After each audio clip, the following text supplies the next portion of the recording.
Welcome back to Sunrise Daily. Well, as you've seen there, we're joined now by His Excellency David Umahi, who is Governor of Ebonyi State. He's Chairman, Southeast Governors Forum. He's also the Regional Coordinator South for the APC Presidential Campaign Council. Good morning, Your Excellency. Thank you for joining us on the program here today. Good morning, Chamberlain. Good to see you again. Thank you. Same here. Well, over time, I mean, just a couple of days ago, the Court of Appeal ruled in your favor concerning the senatorial seat. But, I mean, we know how the build-up went, and but at the moment, there are those who just still have this impression that you use strong-arm tactics to get that ticket. Yes, you will be happy that you got it, but you think that they have a point when they say you just use your strong-arm tactics to get the ticket? Well, Chamberlain, there's nothing like that. You know, for Nigerians, even if you dance on top of water, they will say you're raising dust. The matter is very clear, very, very clear, as clear as a very bright sunny day. There was first primary election in Ebonyi State in which my younger brother participated with my sister Anna Gomez, and she got 2 votes. My brother got 283 votes. She protested about the outcome of the election, and then the party said, okay, if you are not happy with the election is cancelled on the 7th of June. That election took place on 24th of May. And the candidate of the party by reason of that primary election, was Mr. Umahi. But his name was not yet submitted to INEC. And so when he withdrew,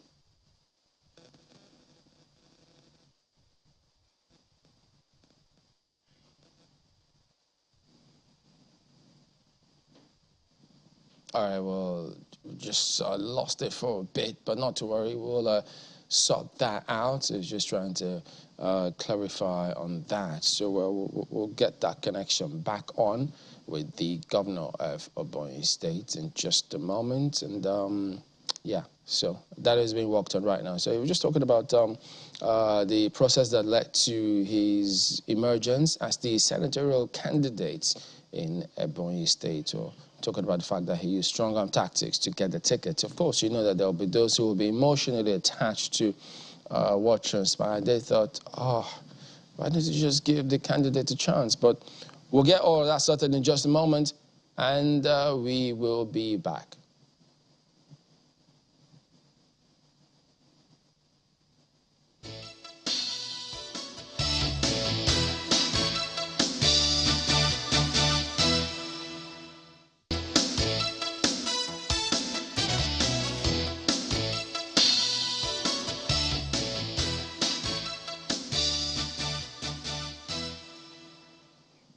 All right, welcome back. Apologies for that break in transmission. So, Your Excellency, you're speaking about your emergence and responding to those who thought that you strong-armed your way to getting the tickets.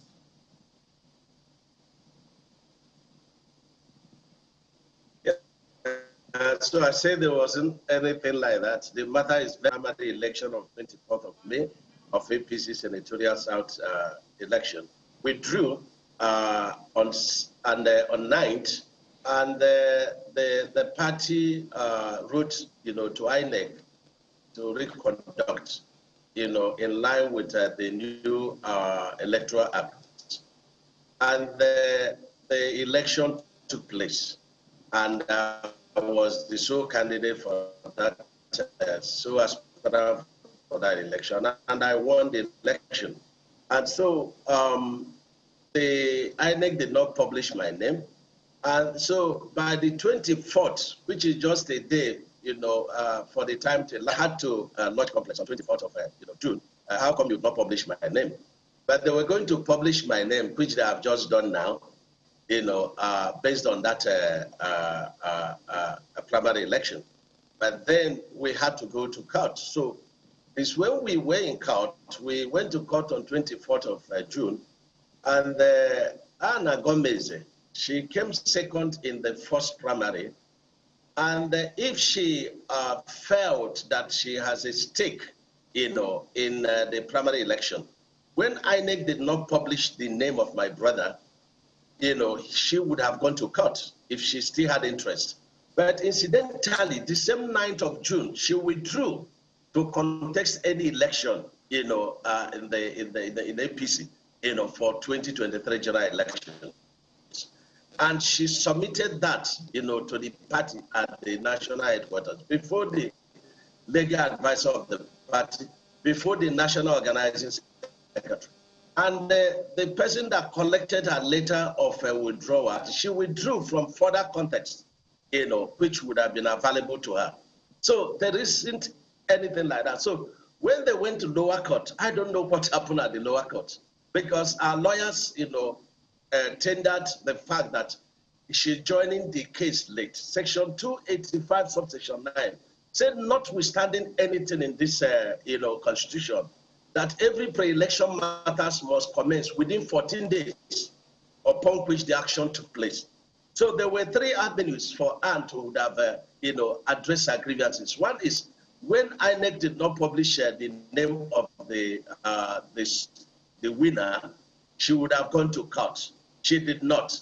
When I went to primary election to contest, she did not. So by right, she's not supposed to even join that case because she did not participate in the 9th of June election, which I emerged.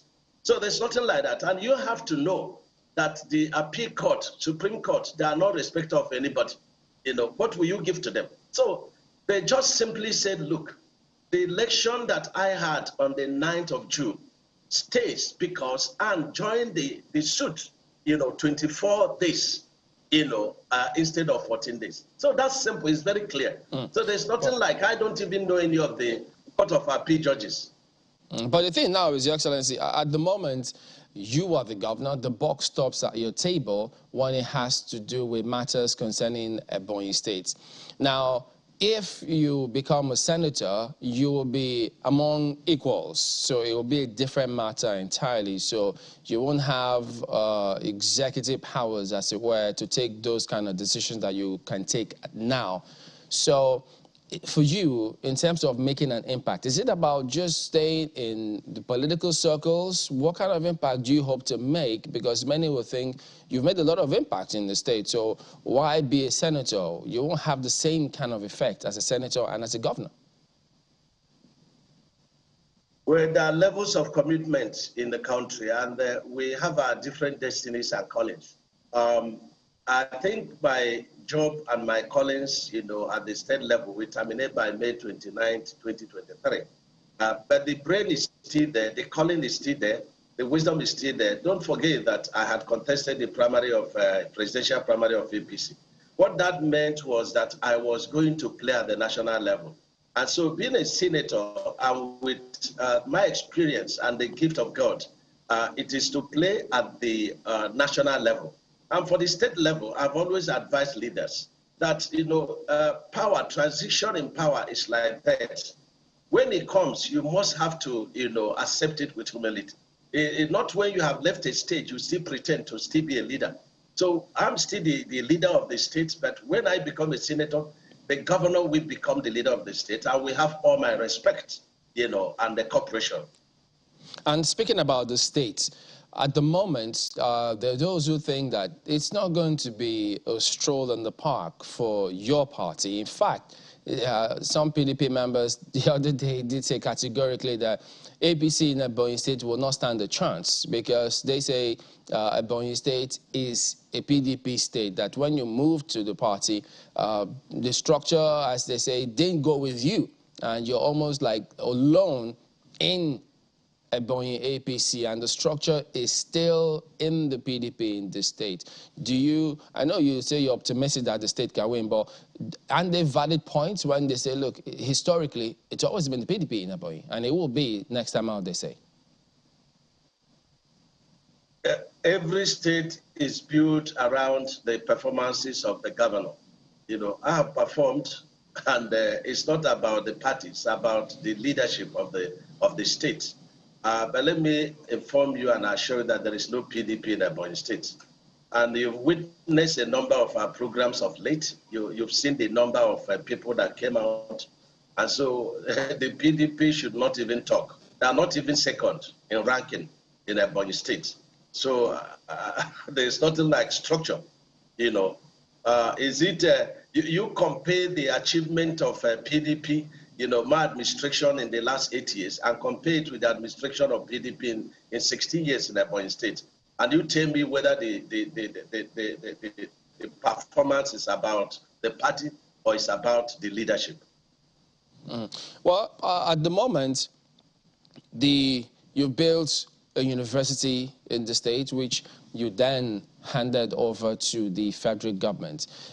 Building that suggests, I mean, it comes across as though you do understand the importance and value of education. But then it's ironical that in the country, students are home. The government has not been able to resolve the conflict between themselves and ASU. So one wonders, are you able to reconcile your values for education to that of the federal government? You see, Chamberlain, in this country, you know, everything is turning into politics. You know, when you say things as it should be, people will begin to, you know, abuse you. The fact remains that it is not difficult for federal government to enter into, you know, the kind of agreement that ASU wants. After all, they will be exiting in about 8 months now. And so it will be taking the problem to the next administration. But, you know, responsive leadership wouldn't want to do that. Mr. President Buhari wants to be honest, even while quitting office. So I think that there is every need for ASU to listen. I listened to the Speaker of the House of Rep, you know, his erudite, you know, contribution and submission. Say, look, this is what you're asking. And of course, I said, ASU is right. You know, even my brother and good friend Wiki also said it. ASU, you're 100% right, you know. But there is no way the federal government can cough out the whole money now. So let us agree that you start with this. And again, the management of funds in the universities is another thing altogether, you know.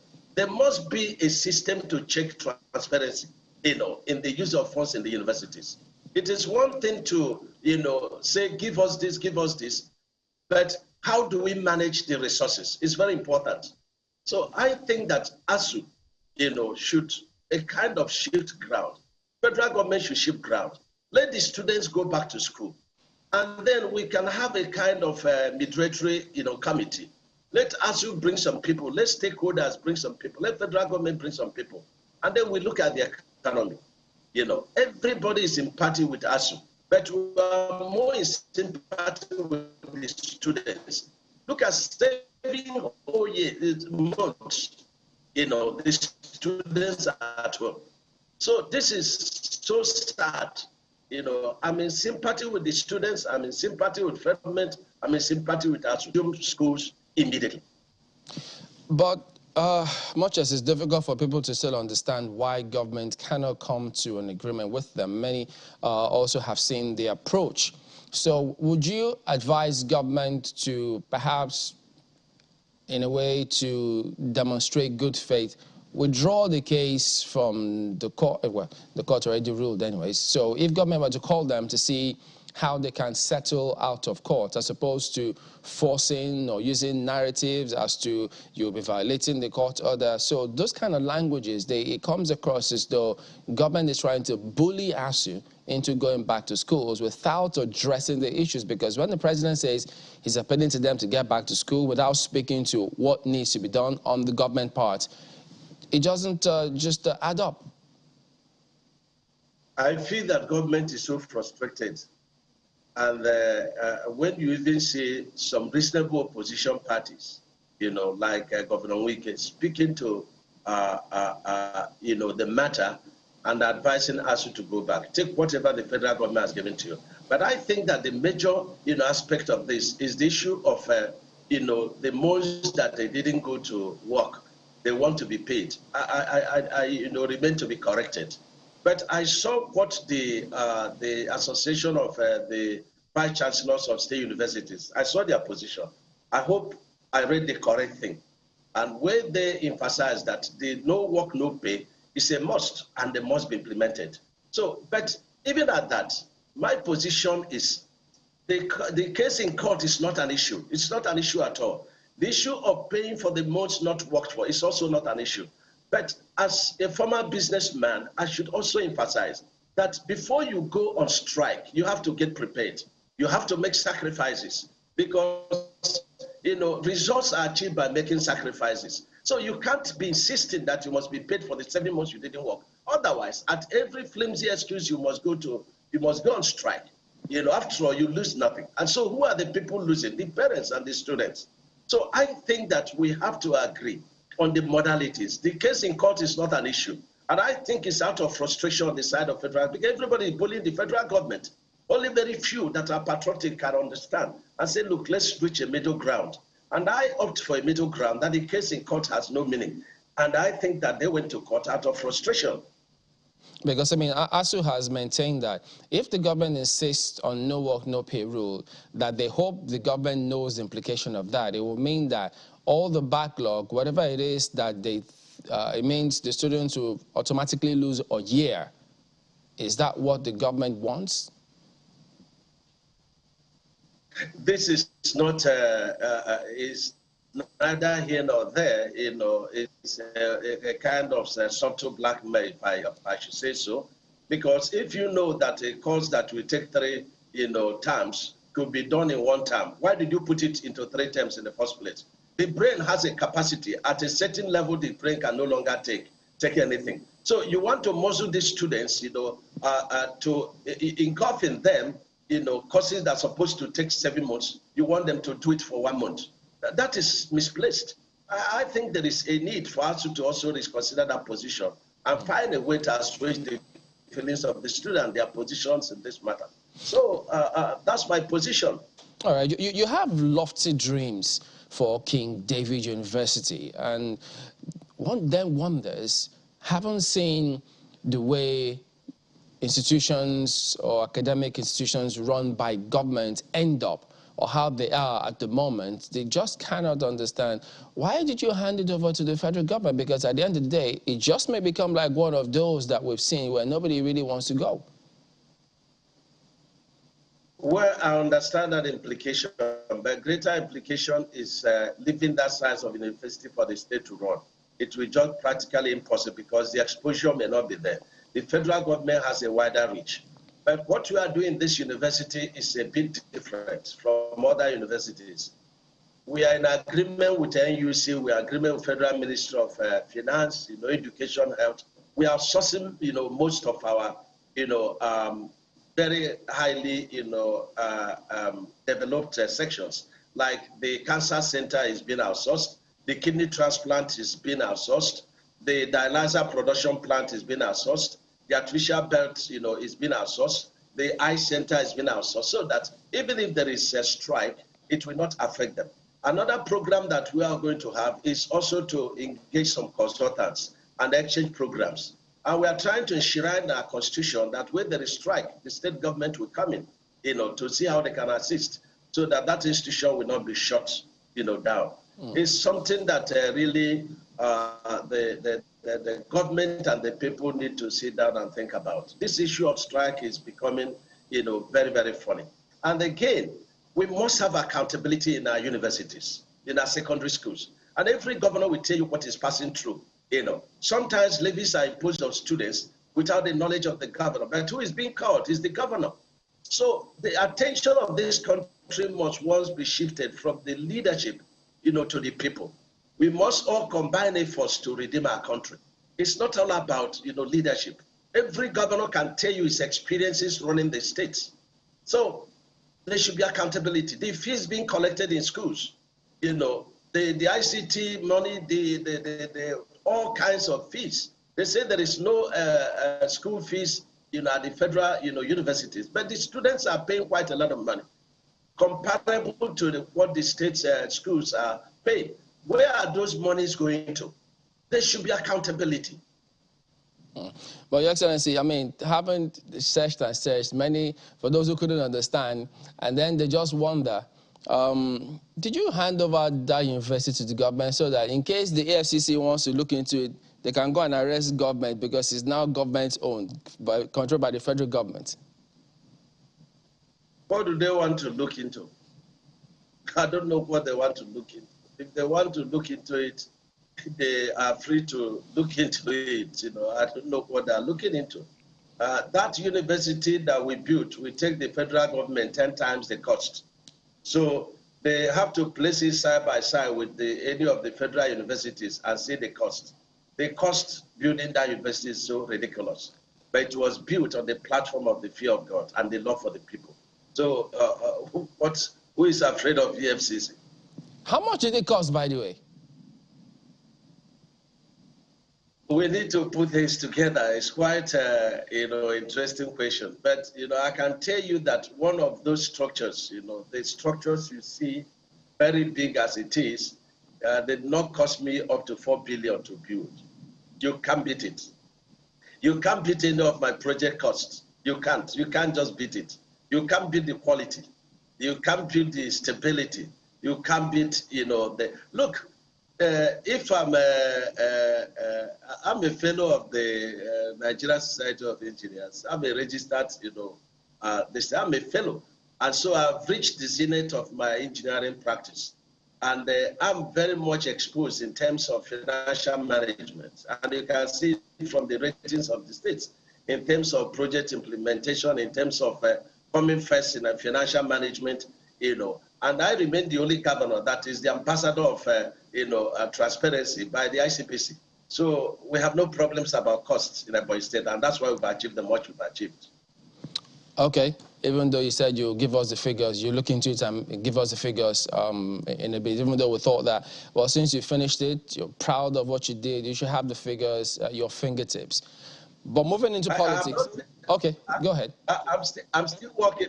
I'm still working because the agreement is that, I still have to manage the university till December 31st.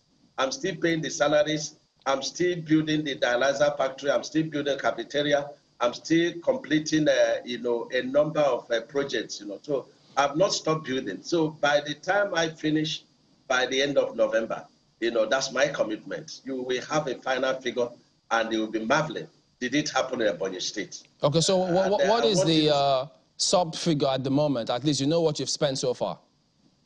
You see, the social media is so funny. If I put a figure now and it's not consistent with the reality, I'll be wrongly quoted. So let's leave that until I finish in November, and I will appear before you again, and you hear the figure. And I want the figure, to be the template, for other projects of similar nature in this country. All right. So moving into politics proper now, we've seen the Labour Party hold their rallies all over the place. Well, the PDP also, the presidential candidate was in Adamawa the other day, being received and going about his functions. Where is the APC's candidate? What's happening to the PCC? We have, how many months to election and how many months for, campaign. The first to start does not translate to, first to finish. So the APC, is a bank, and they are coming up with their programs, and it will soon happen. So not to worry at all. Not to worry at all. When you say a bank, it sends a different huge meaning. Say, oh dear, are we expecting some bullion vans to be in operation during the campaign process when you say APC is a bank? In terms of mass mobilization, in terms of acceptability. Okay, but yesterday, there was a tweet from the presidential flag bearer of your party about him on a bike. But the thing then is, why is the party busy showing us proof of life when he should be out there telling the people why he claims it is his turn to vie for this seat? Let me tell you something, Chamberlain. Nobody is totally well and nobody is totally sick. This is one point. Another point is that Nigerians are so petty. Some of us are so petty. A man that is doing his workout, is being videoed and circulated in the social media without his knowledge. And so a man that has life does not need to show any proof of life. Asiwaju has life and he doesn't need to show any proof of life. And you can see that. So I think we should, concentrate on tangibles, because life is like being in a bus and you don't know where the next bus stop is. Some of the people talking about the health of leaders of the country do not even know where their own bus stop is coming. So we should, rely on tangibles. Every life and death, rests in the hands of God. That's the way I look at it. All right, my colleagues, I've got questions for you. I was wondering, when His Excellency says, that it was being videoed without his knowledge, one could clearly see that your candidate was looking into the camera. So is that without his knowledge? He was looking into the camera.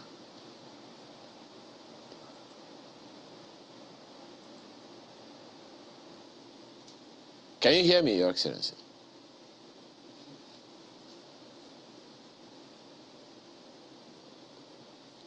Well, hello.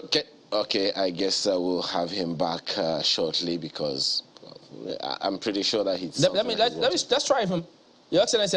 The question they were trying to put across to you is that you say that he was being videoed without his knowledge, but that he was looking categorically into the camera, so that cannot be without his knowledge. You see, that's so we are so petty in some of that. If you come to a room where there is a camera, maybe at a corner of the ceiling, any direction you look, we pose as if you are looking towards the camera within the circumference of the coverage of that camera.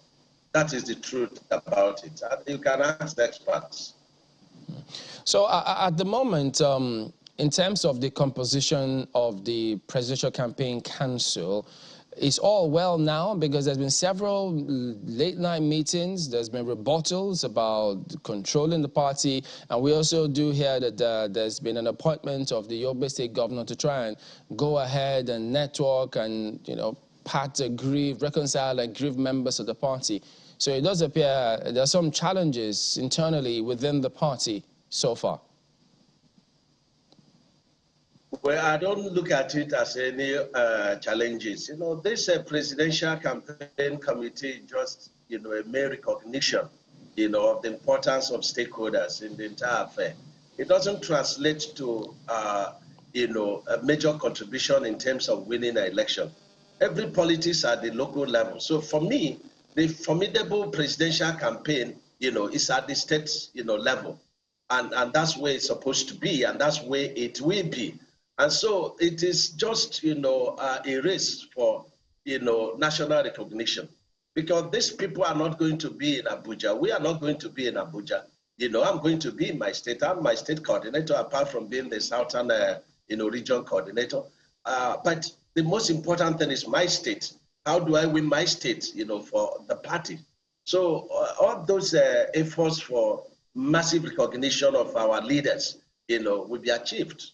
And we will roll out, and you will see the acceptability of APC.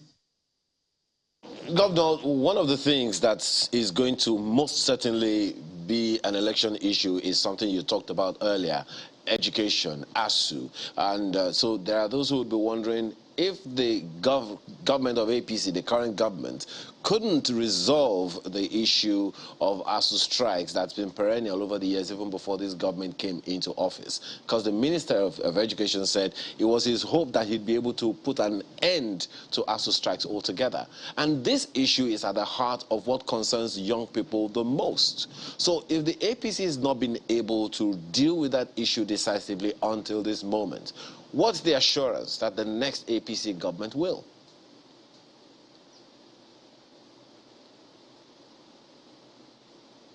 Well, if I heard you very well, because I hear Chamberlain better.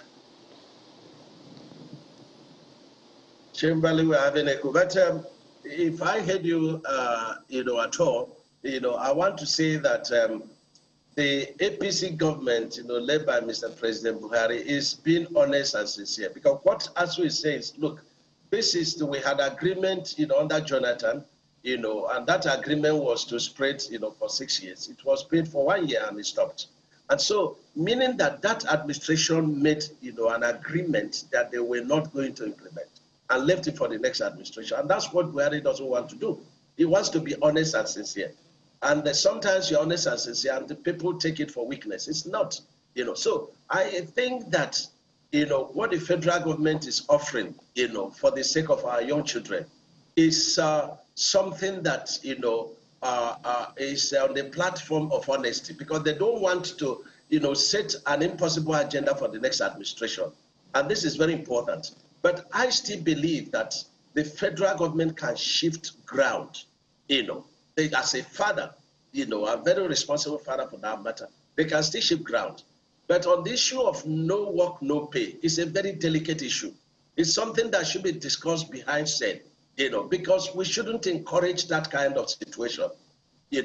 We should, reach an amicable settlement that people should not even be aware of. Only the ASU leadership and the federal government should be aware, And then it is, my people used to say that if you agree that the basket belongs to me, you can carry it, But let there be an agreement and say, look, even if we are going to meet you halfway in terms of no work, no pay, but let it not continue, because this is our country. At the moment, different sectors in this country have lost some very valuable hands, human capital, as a result of the state of the economy. Several families have been hit, their pockets are taking the hits. Many have got to pay a lot more taxes. Security challenges for so many people hitting deep on their businesses. Even government revenue is dwindling. So naturally, one would ask, yes, they're all out there campaigning, but haven't seen how the APC has fared in the last 7 years. Why do you think anyone should want to vote APC again? Thank you very much. You see, we always make this mistake of, judging the failure and the success of the government on the national government. We have the sub-national government, the states, we have the local government, But let me start with the fact that we have global economic meltdown. In Europe, I was just coming from London, it is a very difficult place to live now. The economic situation is in a very serious, problem, I also attended UNGA, and I see the way the economy of America is going. And so there is a global economic problem. Since we came in 2015, it's been quite a very big challenge. The only aspect of our economy that I do not know why it's not been fixed by the successful government is the issue of refineries, because this refineries has a lot to do with our economy. It has a lot to do with the dwindling, fortunes of the naira. A lot of money is shipped outside to buy petrol, And so I was among the 6 governors interfacing with NMPC and the Federal Ministry of Finance. And my position has been, why is it that we can't locate refinery, in each of the geopolitical zones? In Kaduna, we already have one, even if it means to truck the crude to these locations to refine. And also the modular refinery we are talking about, we've argued that say the byproduct is not enough because they are, run down products, like, other byproducts that will be lost. But even at that, we should be able to start. So this refinery thing is one of the major problems we have in our economy. Because if you look at Russia, the only economy that is doing very well in the world now is, the economy of Russia. Why? They say if you are buying our petrol, you have to buy it with our currency.